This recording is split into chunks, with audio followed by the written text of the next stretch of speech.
ఇక రేపు సుప్రీంకోర్టులో లడ్డూ కల్తీ వ్యవహారంపై విచారణ ఉండడంతో ఏం జరుగుతుందా అన్న చర్చ జరుగుతోంది. కేంద్ర పెద్దలు ముఖ్యమంత్రి చంద్రబాబుతో చర్చించిన తర్వాత సుప్రీంకోర్టులో శుక్రవారం అఫిడవిట్ వేసే అవకాశం ఉన్నట్లు సమాచారం.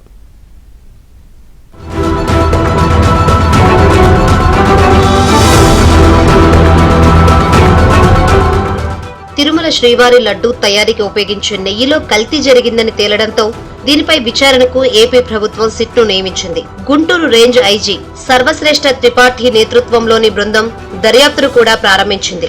ఈ లోపు టీటీడీ మాజీ చైర్మన్ వైవి సుబ్బారెడ్డితో పాటు మరికొందరు సుప్రీంకోర్టులో తమకు సిబిఐ విచారణ చేయించాలని వేసిన పిటిషన్లపై విచారణ జరిగింది. ఈ విచారణ సందర్భంగా సుప్రీంకోర్టు ధర్మాసనం తీవ్ర వ్యాఖ్యలు చేసింది. ప్రధానంగా సిట్ రాష్ట్ర ప్రభుత్వ ఆధ్వర్యంలో నియమించారని, సిట్ నియామకం తరువాత ముఖ్యమంత్రి చేసిన వ్యాఖ్యలు సిట్ దర్యాప్తుపై ప్రభావం చూపిస్తాయన్నారు.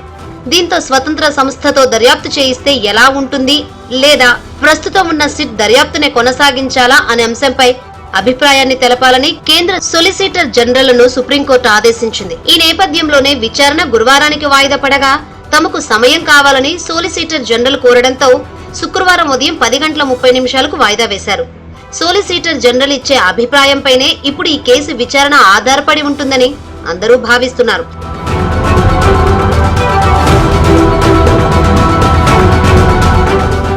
ఆంధ్రప్రదేశ్లో కూటమి ప్రభుత్వం అధికారంలో ఉండగా ముఖ్యమంత్రి చంద్రబాబు కేంద్ర పెద్దలతో పాటు రాష్ట్రంలో ఉన్న బీజేపీ అధ్యక్షురాలు పురంధేశ్వరి, ఉప ముఖ్యమంత్రి పవన్ కళ్యాణ్ తో చర్చించిన అనంతరం సిట్ నియామకం చేస్తున్నట్లు ప్రకటించారు. తొలుత సిట్ తో దర్యాప్తు చేయించాలని కేంద్ర పెద్దలు కూడా సూచించినట్లు తెలుగుదేశం పార్టీ వర్గాలు చెబుతున్నాయి. ప్రస్తుతం సుప్రీంకోర్టు కేంద్రం అభిప్రాయాలు చెప్పాలని కోరడంతో కేంద్ర ప్రభుత్వం మాత్రం సిబిఐ విచారణను ప్రతిపాదించే అవకాశం ఎంతమాత్రం లేదని చెబుతున్నారు. కేంద్రం తనంతట తానుగా ఈ ప్రతిపాదన చేయదని అంటున్నారు. ఇదే సమయంలో కేంద్ర ప్రభుత్వంలోని ఆయా శాఖల సభ్యులను కూడా సిట్ లో చేర్చి దర్యాప్తును కొనసాగించే విధంగా ప్రతిపాదనతో పాటు రిటైర్డ్ జడ్జి ఆధ్వర్యంలో సిట్ పనిచేసే విధంగా మరో ప్రతిపాదనను కూడా కేంద్రం సుప్రీంకోర్టు ముందు ఉంచబోతున్నట్లు సమాచారం.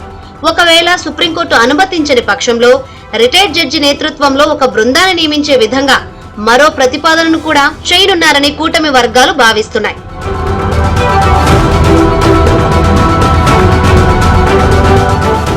నిర్దిష్టమైన ప్రతిపాదనలను ఖరారు చేసి కేంద్ర సొలిసిటర్ జనరల్ కు చెప్పనున్నట్లు సమాచారం.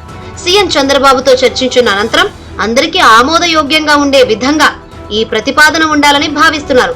ప్రస్తుతం శ్రీవారి బ్రహ్మోత్సవాలు ప్రారంభం కావడం, సీఎం చంద్రబాబు దంపతులు శుక్రవారం స్వామివారికి పట్టు వస్త్రాలు సమర్పిస్తూ ఉండడంతో పాటు శుక్రవారం ఉదయం సుప్రీంకోర్టు నిర్ణయం వెలువడనుంది. దీంతో అందరి దృష్టి సుప్రీంకోర్టు నిర్ణయంపై ఉంది.